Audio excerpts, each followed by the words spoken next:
Assalamualaikum warahmatullahi wabarakatuh. Berjumpa lagi dengan AF19 channel yang selalu menemani Bapak Ibu atau teman-teman semua dalam belajar baik P3K maupun CPNS. Jangan lupa subscribe, like, share, dan selalu support channel ini agar saya semakin bersemangat untuk memberikan soal-soal P3K maupun CPNS. Jika Bapak Ibu mau request, silahkan tulis di kolom komentar. Nanti akan saya buatkan dan akan saya bahas di channel ini. Baik, langsung saja ke pembahasan soal nomor 1. Lembaga mandiri yang dibentuk untuk berperan dalam meningkatkan mutu pelayanan dengan memberikan pertimbangan, arahan, dan dukungan tenaga, sarana, dan prasarana, serta pengawasan pendidikan pada tingkat satuan pendidikan adalah A. Dewan Pendidikan, B. KKG, C. Komite Sekolah, D.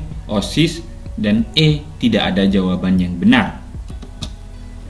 Jadi komite sekolah atau madrasah sebagai lembaga mandiri dibentuk dan berperan dalam peningkatan mutu pelatihan dengan memberikan pertimbangan, arahan, dan dukungan tenaga, sarana dan prasarana, serta pengawasan pendidikan pada tingkat satuan pendidikan. Jadi jawaban yang paling tepat adalah C. Komite sekolah. Soal selanjutnya, penilaian hasil belajar peserta didik pada jenjang pendidikan dasar salah satunya didasarkan pada prinsip akuntabel. Artinya, A. Penilaian didasarkan pada ukuran pencapaian kompetensi yang ditetapkan. B. Penilaian dilakukan secara berencana dan bertahap dengan mengikuti langkah-langkah baku. C. Penilaian dapat dipertanggungjawabkan baik dari segi teknik, prosedur, maupun hasilnya. D. Penilaian didasarkan pada data mencerminkan kemampuan yang diukur. E. Penilaian didasarkan pada prosedur dan kriteria yang jelas, tidak dipengaruhi subjektivitas penilai. Jadi, pembahasan yang A beracuan pada kriteria, yang B sistematis, dan yang C akuntabel, dan yang D sahih, dan E objektif. Jadi jawaban yang paling tepat adalah C. Penilaian dapat dipertanggungjawabkan baik dari segi teknik, prosedur, maupun hasilnya. Soal selanjutnya, kelompok instrumen berbentuk tes yang benar adalah A. Pilihan ganda menjodohkan, benar salah. B. Pilihan ganda skala sikap menjodohkan. C. Uraian benar salah daftar checklist. D. Uraian skala sikap daftar checklist. E. Pilihan ganda uraian skala sikap. Jadi bentuk non-tes artinya skala sikap dan daftar checklist, dan bentuk tes yaitu pilihan ganda menjodohkan benar salah. Jadi jawaban yang paling tepat adalah A. Pilihan ganda menjodohkan benar salah. Soal selanjutnya, guru dapat diberhentikan tidak dengan hormat dari jabatan sebagai guru apabila melalaikan kewajiban dalam menjalankan tugas selama A. 1 bulan, B. 3 bulan, C. 4 bulan, D. 6 bulan, dan E. 12 bulan. Jadi guru dapat diberhentikan tidak dengan hormat dari jabatan sebagai guru karena A. Melanggar sumpah pemuda janji jabatan, B. Melanggar perjanjian kerja atau kesepakatan kerjasama, C. Melalaikan kewajiban dalam menjalankan tugas selama 1 bulan atau lebih secara terus-menerus. Jadi jawaban yang paling tepat adalah A. 1 bulan. Soal selanjutnya, kualifikasi kemampuan minimal peserta didik yang menggambarkan penguasaan sikap, pengetahuan, dan keterampilan yang diharapkan dicapai pada setiap tingkat dan satu semester untuk mata pelajaran tertentu adalah A. Standar kompetensi, B. Kompetensi dasar, C. Standar kompetensi mata pelajaran, D. Kompetensi, E. Standar kompetensi lulusan. Jadi standar kompetensi mata pelajaran dapat didefinisikan sebagai pernyataan tentang pengetahuan, keterampilan, dan sikap yang harus dikuasai siswa serta tingkat penguasaan yang diharapkan dicapai siswa dalam mempelajari suatu mata pelajaran. Jadi jawaban yang paling tepat adalah C. standar kompetensi mata pelajaran. Soal selanjutnya, Undang-Undang Republik Indonesia Nomor 14 Tahun 2005 merupakan salah satu undang-undang yang penting dalam dunia pendidikan karena mengatur tentang A. Bantuan operasional sekolah, B. Guru dan dosen, C. Pendidikan karakter, D. Wajib belajar, E. Rintisan sekolah bertaraf internasional. Jadi Undang-Undang Republik Indonesia Nomor 14 Tahun 2005 mengatur tentang guru dan dosen. Jadi jawaban yang paling tepat adalah B. Guru dan dosen. Di bawah ini beberapa hal yang perlu diperhatikan untuk melakukan penilaian hasil peserta didik, kecuali A. Ditujukan untuk mengukur pencapaian kompetensi, B. Menggunakan acuan kriteria berdasarkan pencapaian kompetensi, C. Ditindaklanjuti dengan program remedial dan pengayaan, D. Dilakukan pengulangan jika ternyata hasilnya banyak yang jelek, dan E. Dilakukan sesuai dengan kegiatan pembelajaran. Jadi yang perlu diperhatikan untuk melakukan penilaian hasil peserta didik adalah sesuai pada opsi pilihan di atas, kecuali pada opsi dilakukannya pengulangan jika ternyata hasilnya banyak yang jelek. Jadi jawaban yang paling tepat adalah D. Dilakukan pengulangan jika ternyata hasilnya banyak yang jelek. Soal selanjutnya, berikut ini merupakan kemampuan pada ranah kognitif, kecuali A. Kemampuan memahami, B. Kemampuan menerapkan, C. Kemampuan menganalisis, D. Kemampuan fisik, dan E. Kemampuan menghafal. Jadi kemampuan ranah kognitif meliputi kemampuan memahami, kemampuan menerapkan, kemampuan menganalisis, dan kemampuan menghafal. Sedangkan kemampuan fisik termasuk dalam ranah kemampuan psikomotorik. Jadi jawaban yang paling tepat adalah D. Kemampuan fisik. Soal selanjutnya, alokasi dan pendidikan selain gaji pendidik dan biaya pendidikan kedinasan sedikitnya adalah dari anggaran pendapatan dan belanja negara atau APBN pada sektor pendidikan. A. 10%, B. 15%, C. 20%, D. 25%, dan E. 50%.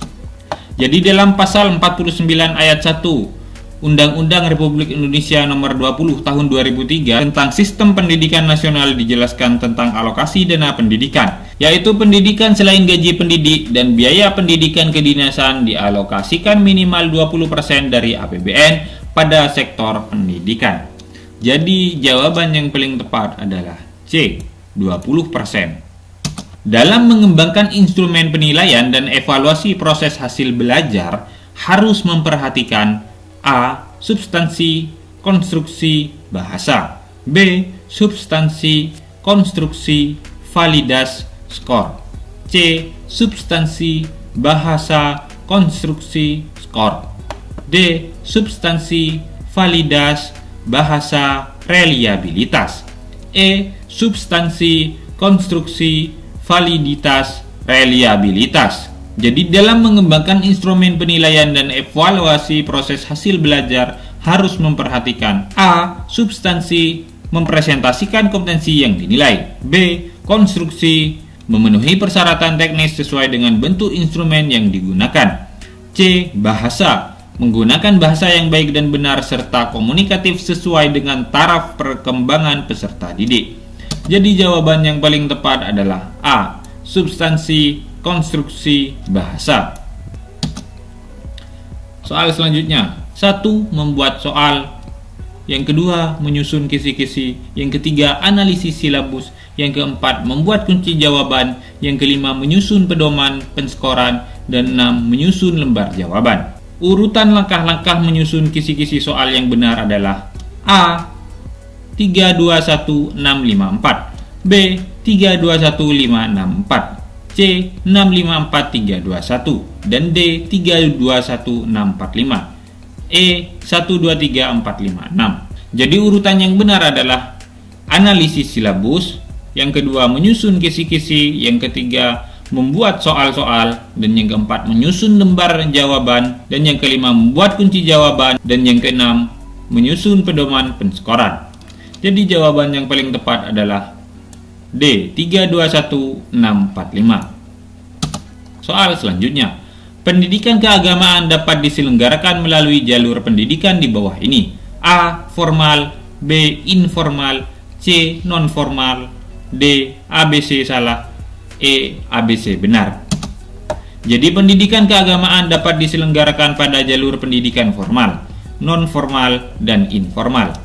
Jadi jawaban yang paling tepat adalah E. ABC benar.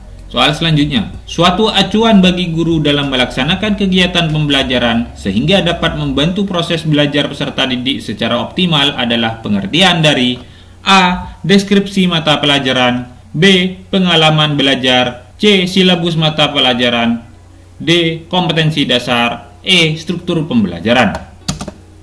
Jadi silabus mata pelajaran merupakan acuan umum yang mencakup standar kompetensi, kompetensi dasar, materi pokok atau pembelajaran, kegiatan pembelajaran, indikator pencapaian kompetensi untuk penilaian, alokasi waktu, dan sumber belajar. Jadi jawaban yang paling tepat adalah C. Silabus mata pelajaran. Soal selanjutnya, jika guru memberikan penugasan kepada siswa yang bertujuan untuk mengukur kemampuan dalam menghasilkan karya tertentu dan dilakukan secara berkelompok, maka jenis penilaian otentik yang tepat adalah A. Penilaian kinerja, B. Penilaian portofolio, C. Penilaian proyek, D. Penilaian jurnal, dan E. Penilaian diri. Jadi penilaian proyek merupakan tugas yang harus diselesaikan dalam periode atau waktu tertentu. Dalam kurikulum, hasil belajar dapat dinilai ketika siswa sedang melakukan proses suatu proyek.